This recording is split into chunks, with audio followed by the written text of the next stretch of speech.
നമസ്കാരം. കേരള മനസാക്ഷിയെ ഞെട്ടിച്ച ഒരു സംഭവമായിരുന്നു പിണറായി വിജയനും സംഘവും നടത്തിയ നവകേരള സർക്കിട്ടിനിടയിൽ കരിങ്കൊടി കാണിച്ച് പ്രതിഷേധിച്ച യൂത്ത് കോൺഗ്രസ് KSU നേതാക്കളെ ആലപ്പുഴ താലൂക്ക് ആശുപത്രിയുടെ മുന്നിൽ വെച്ച് അന്നത്തെ മുഖ്യമന്ത്രി പിണറായി വിജയന്റെ ഗൺമാനും അംഗരക്ഷകനും ചേർന്ന് വധിക്കാൻ ശ്രമിച്ചത് എന്ന് എടുത്തു തന്നെ പറയണം. കാരണം തലയിലാണ് അത്രയും ക്രൂരമായ മർദ്ദനമേറ്റത്. അതിൽ AD തോമസിൻ്റെ തല പൊട്ടി. അദ്ദേഹം ഇപ്പോൾ ആലപ്പുഴ MLA ആണ്. അദ്ദേഹത്തിൻ്റെ തല പൊട്ടി ചോരയൊഴുകുന്നതൊക്കെ നമ്മൾ കണ്ടതാണ്. പിന്നീട് പിണറായി വിജയൻ്റെ പോലീസും ക്രൈംബ്രാഞ്ചും ഈ ഉദ്യോഗസ്ഥർക്ക് ക്ലീൻ ചിറ്റ് കൊടുത്തു. എന്നാൽ കാര്യങ്ങളൊക്കെ പെട്ടെന്നാണ് മാറിമറിഞ്ഞത്.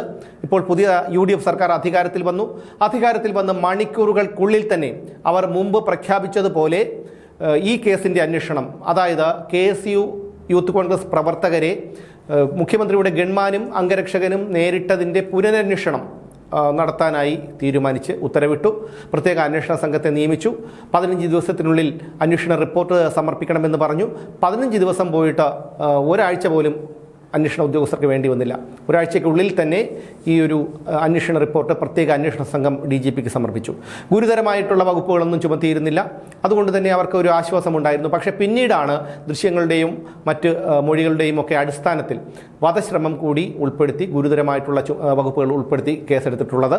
അതോടുകൂടി പ്രതികളായ ഗൺമാനും അംഗരക്ഷകനും ഉൾപ്പെടെയുള്ള 5 പേർ ഇപ്പോഴും ഒളിവിലാണ്. ഇവിടെ പ്രശ്നം MR അജിത് കുമാറാണ്. MR അജിത് കുമാറിനെ കുറിച്ച് നമുക്ക് നന്നായിട്ടറിയാം. പിണറായി വിജയൻ ഇരിക്കാൻ പറയുമ്പോൾ കിടക്കുകയും കിടക്കാൻ പറയുമ്പോൾ കിടന്നുരുളുകയും ചെയ്യുന്ന കേരള പോലീസ് സേനയ്ക്ക് തന്നെ അപമാനമായിട്ടുള്ള ഒരു ഉദ്യോഗസ്ഥനാണ് ഈ MR അജിത് കുമാർ. MR അജിത് കുമാർ ആദ്യമായിട്ടല്ല വിവാദ നായകനാകുന്നത്. സ്വർണ്ണക്കൊള്ളക്കേസിൽ പ്രതി ചേർക്കപ്പെട്ട സ്വപ്ന സുരേഷ് ട്രിപ്പിൾ ലോക്ക്ഡൗൺ സംസ്ഥാനത്ത് നിലനിൽക്കുന്ന സമയത്ത് കേരളം വിട്ടുപോയി. സ്വപ്ന സുരേഷ് മാത്രമല്ല, അവരോടൊപ്പം ഉണ്ടായിരുന്ന കൂട്ടുപ്രതികളായ സരിത്തും സ്വപ്നയുടെ മക്കളും ആദ്യത്തെ ഭർത്താവുമൊക്കെ ആ കൂട്ടത്തിലുണ്ടായിരുന്നു. പിന്നീട് സ്വപ്ന പറഞ്ഞത് തന്നെ വധിക്കാൻ പോലും ശ്രമമുണ്ടായി എന്നുള്ളതാണെന്ന്. അവർ എന്തായാലും ഭാഗ്യം കൊണ്ട് അവർ രക്ഷപ്പെട്ടു. അതിന് ചുക്കാൻ പിടിച്ചതും അതിനുള്ള റൂട്ട് മാപ്പ് പറഞ്ഞു കൊടുത്തതും അതിനുള്ള സഹായങ്ങളൊക്കെ ചെയ്തതും MR അജിത് കുമാറാണെന്നുള്ള കാര്യം സ്വപ്ന സുരേഷ് തുറന്നു സമ്മതിച്ചിട്ടുള്ളതാണ്. അതിനുശേഷം സ്വപ്ന സുരേഷ് 1 വർഷത്തോളം ജയിലിൽ കിടന്നു. പിന്നീട് അവർ പുറത്തിറങ്ങി പാലക്കാട് ഇവർ താമസിക്കുന്ന ഫ്ലാറ്റിൽ വെച്ച് സരിത്തിനെ ഒരു സംഘം ഗുണ്ടകൾ വന്ന് പിടിച്ചു കൊണ്ടുപോകാനുള്ള ഒരു ശ്രമം നടത്തി. അവരൊന്നും പിന്നീടാണ് മനസ്സിലായത് അത് പോലീസുകാരായിരുന്നു എന്നുള്ള കാര്യം. MR അജിത് കുമാറിൻ്റെ നിർദ്ദേശമനുസരിച്ച് ഈ സരിത്തിനെ തട്ടിക്കൊണ്ടുപോയത് പോലീസുകാരായിരുന്നു. എന്നാൽ സ്വപ്ന സുരേഷ് ഇത് മാധ്യമങ്ങളെ അറിയിച്ച് മാധ്യമങ്ങൾ അത് വാർത്തയാക്കിയതോടെ സരിത്തിനെ എന്തായാലും അവർ വിട്ടയക്കുകയാണ് ഉണ്ടായത്. അത് ഒന്നാമത്തെ സംഭവം. രണ്ടാമത്തേത് പൂരം കലക്കലുമായി ബന്ധപ്പെട്ടും MR അജിത് കുമാറിനെതിരെ ആരോപണമുണ്ടായിരുന്നു. മന്ത്രി ഫോൺ ചെയ്തിട്ട് പോലും എടുക്കാതെ ഫോൺ അറ്റൻഡ് ചെയ്യാതെ ഇരുന്ന ഒരു ഉദ്യോഗസ്ഥനാണ് ഈ MR അജിത് കുമാർ. ആ കേസിലും MR അജിത് കുമാറിന് രക്ഷയുണ്ടായി. കാരണം ചെയ്തത് പിണറായി വിജയന് വേണ്ടിയിട്ടാണ്. അതുകൊണ്ട് തന്നെ പിണറായി വിജയൻ രക്ഷപ്പെടുത്തിയതായിരിക്കാം എന്നുള്ള ഒരു ആരോപണവും ഉണ്ടായിരുന്നു. എന്തായാലും ആ കേസിലും MR അജിത് കുമാർ രക്ഷപ്പെട്ടു.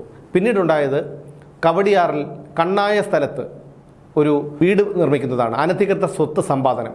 തിരുവനന്തപുരത്ത് കവടിയാറിൽ ഒരു സെൻറ്റിന് ഏകദേശം 25 ലക്ഷത്തോളം രൂപ വരെ വിലയുണ്ട്. അവിടെയാണ് 22 സെൻറ്റ് സ്ഥലം വാങ്ങി MR അജിത് കുമാർ ഒരു വീട് നിർമ്മിച്ചത്. അതും തേഞ്ഞുമാഞ്ഞു പോയി. അങ്ങനെ MR അജിത് കുമാറിനെ സംബന്ധിച്ചിടത്തോളം എന്നും വിവാദ നായകനായിരുന്നു. പിന്നീട് ഇപ്പോൾ ഉയർന്നു കേൾക്കുന്നത് ഈ ആലപ്പുഴയിലെ രക്ഷാപ്രവർത്തനവുമായി ബന്ധപ്പെട്ട്, അതായത് പിണറായി വിജയൻ്റെ ഭാഷയിൽ പറയുമ്പോൾ അതിനെ രക്ഷാപ്രവർത്തനം എന്ന് തന്നെ പറയണം. ആ വധശ്രമത്തെ അട്ടിമറിച്ചത് MR അജിത് കുമാറാണ് എന്നുള്ള വിവരം കഴിഞ്ഞയാഴ്ച തന്നെ പുറത്തു വന്നിരുന്നു. ഈ കേസ് അന്വേഷിച്ച DYSPയെ തിരുവനന്തപുരത്ത് MR അജിത് കുമാറിൻ്റെ ഓഫീസിലേക്ക് വിളിച്ചു വരുത്തുകയും 2 SIമാർ അദ്ദേഹത്തെ ആ DYSPയെ നിർത്തിപ്പൊരിക്കുകയും ഒക്കെ ചെയ്തതാണ്. ആ DYSP തന്നെ ഇപ്പോൾ പ്രത്യേക അന്വേഷണ സംഘത്തിന് മൊഴി കൊടുത്തു. അദ്ദേഹത്തെ 2 ദിവസം തിരുവനന്തപുരത്ത് താമസിപ്പിച്ച് ആ മൊഴിയൊക്കെ തിരുത്തിയാണ്, അവർ പറഞ്ഞ രീതിയിൽ തിരുത്തിയൊക്കെയാണ് അദ്ദേഹത്തിനെ വിട്ടയച്ചത് എന്നുള്ളതാണ്. ഇപ്പോൾ എന്തായാലും MR അജിത് കുമാറിന് ഇത് വലിയ കുരുക്കായിട്ട് വന്നിരിക്കുന്ന ഒരു അവസ്ഥയാണ്. അപ്പോൾ MR അജിത് കുമാർ ഈ ഭരണം മാറിയതോടുകൂടി MR അജിത് കുമാറിന് നിൽക്കക്കള്ളിയില്ലാതായി. DGP ആകാനുള്ള ഒരു ശ്രമത്തിലാണ് അദ്ദേഹം ഇപ്പോൾ ഈ കോൺഗ്രസ് നേതാക്കളുടെയും മന്ത്രിമാരുടെയും ഒക്കെ വീടിൻ്റെ തിണ്ണകളിൽ അദ്ദേഹത്തെ പതിവായി കാണാമെന്നാണ് മാധ്യമങ്ങളിൽ പലരും പറയുന്നത്. എന്തായാലും ഇത്തരത്തിലുള്ള ഒരു ഉദ്യോഗസ്ഥനെ വെച്ചുകൊണ്ട് മുന്നോട്ട് പോകുന്നത് ഒരിക്കലും UDF സർക്കാരിന് ഉചിതമായിരിക്കില്ല. കാരണം പിണറായി വിജയനോട് വളരെയധികം വിധേയത്വമുള്ള, പിണറായി വിജയൻ പറഞ്ഞാൽ എന്തും ചെയ്യാൻ മടിയില്ലാത്ത, അണിഞ്ഞിരിക്കുന്ന കാക്കിയോടും തൊപ്പിയോടും പോലും യാതൊരു കൂറുമില്ലാത്ത ഒരു വ്യക്തിയാണ് MR അജിത് കുമാർ എന്ന് പറയുന്ന ആ പോലീസ് ഉദ്യോഗസ്ഥൻ. ഇത്തരത്തിലുള്ള ആൾക്കാരെ വെച്ചുകൊണ്ട് മുന്നോട്ട് പോയി കഴിഞ്ഞാൽ അത് വലിയ രീതിയിലുള്ള ദോഷം UDF-ന് ചെയ്യും. പിണറായി വിജയനോട് വിധേയത്വമുണ്ട് എന്നുള്ളതിൻ്റെ ഏറ്റവും വലിയ ഉദാഹരണങ്ങളാണ് ഈ 3 സംഭവങ്ങളും. സരിത്തിനെ തട്ടിക്കൊണ്ടുപോയത്, പൂരം കലക്കൽ, മൂന്നാമത് രക്ഷാപ്രവർത്തനത്തിൽ കേസിൽ അട്ടിമറി കാണിച്ചത്. ഇതൊരിക്കലും ഒരു പോലീസ് ഉദ്യോഗസ്ഥന് ചേർന്നൊരു ജോലിയല്ല. തെളിവ് നശിപ്പിക്കുക എന്ന് പറയുമ്പോൾ അത് ആ കുറ്റകൃത്യം ചെയ്യുന്നതിന് തുല്യമായി ഗൗരവമുള്ള ഒരു കുറ്റം കൂടിയാണ് എന്ന് മനസ്സിലാക്കണം. എന്തായാലും MR അജിത് കുമാറിനെ സർവീസിൽ നിലനിർത്തിക്കൊണ്ട് മുന്നോട്ട് പോകുന്നത് UDF സർക്കാരിനെ സംബന്ധിച്ചിടത്തോളം ആത്മഹത്യാപരമാണ്. കാരണം അയാൾ പിണറായി വിജയനോട് അതീവ വിധേയത്വമുള്ള ഒരാളാണ്. ഈ MR അജിത് കുമാറിനെതിരെ നടപടിയെടുക്കാത്തത് എന്നുള്ളൊരു ചോദ്യം മാധ്യമപ്രവർത്തകർ ആഭ്യന്തരമന്ത്രി രമേശ് ചെന്നിത്തലയോട് ചോദിച്ചപ്പോൾ അദ്ദേഹം പറഞ്ഞത് SIT അന്വേഷണം നടത്തുകയാണല്ലോ എന്നുള്ളതാണ്. SITയുടെ റിപ്പോർട്ടാണ് ഇപ്പോൾ വന്നിട്ടുള്ളത്. MR അജിത് കുമാറാണ് ഈ കേസ് അട്ടിമറിച്ചത് എന്ന്. ഇനി എന്തായാലും MR അജിത് കുമാറിനെ നിലനിർത്തുമോ അതോ MR അജിത് കുമാറിനെ സർവീസിൽ നിന്ന് പുറത്താക്കി ശിക്ഷാ നടപടികൾ സ്വീകരിക്കുമോ എന്നാണ് കണ്ടറിയേണ്ടത്. അതിലെന്ത് ചെയ്താലും അതിൻ്റെ ഉത്തരവാദി ആഭ്യന്തരമന്ത്രി രമേശ് ചെന്നിത്തലയായിരിക്കും. അതായത് ഇത്തരത്തിലുള്ള അഴിമതിക്കാരായ ഉദ്യോഗസ്ഥരെ ഒരിക്കലും ജനങ്ങൾക്ക് അംഗീകരിക്കാൻ കഴിയില്ല. അതുകൊണ്ട് തന്നെ ഈ MR അജിത് കുമാറിൻ്റെ സ്ഥാനം പുറത്തേക്ക് തന്നെ ആയിരിക്കണമെന്ന് കേരളത്തിലെ ജനങ്ങൾ ആഗ്രഹിക്കുന്നു. അത് അയാളെ നിലനിർത്തിക്കൊണ്ട് മുന്നോട്ട് പോകുന്നത് സർക്കാരിന് കളങ്കമുണ്ടാക്കും എന്ന് പറഞ്ഞുകൊണ്ട് നിർത്തുന്നു. വീണ്ടും കാണാം.